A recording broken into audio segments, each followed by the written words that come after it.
एक मुस्कुराता हुआ चेहरा और अंदर छुपी एक चीख। वो रोज कॉलेज आता था, दोस्तों के साथ हंसता भी था, इंस्टाग्राम पर एक्टिव था, लेकिन किसी को नहीं पता था कि उसके अंदर क्या चल रहा है।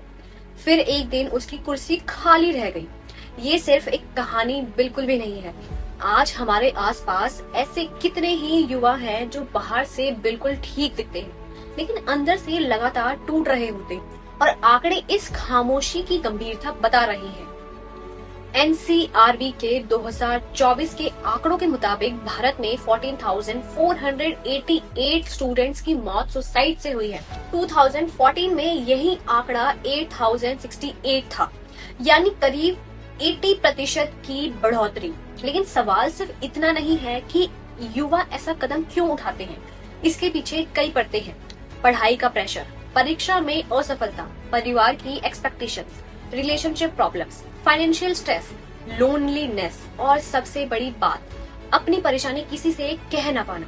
WHO के मुताबिक दुनिया भर में 15 से 29 ईयर के युवाओं में सुसाइड मृत्यु के प्रमुख कारणों में तीसरे स्थान पर है।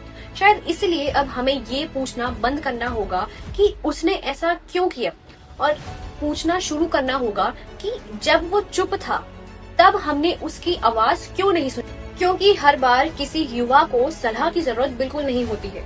कभी कभी उसे सिर्फ एक ऐसा इंसान चाहिए होता है जो बिना जज किए बस इतना कहे कि बोलो, मैं सुन रहा हूँ।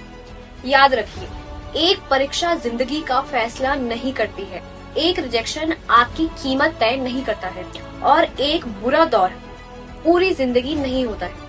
कभी कभी किसी की जिंदगी बचाने के लिए बड़े बदलाव नहीं, बस एक छोटी सी बातचीत काफी होती है। तो अगली बार जब कोई कहे कि मैं ठीक हूँ, शायद एक बार रुककर ये पूछिए उनसे कि सच में, क्योंकि हो सकता है कि उस एक सवाल का जवाब किसी की पूरी जिंदगी बदल दे।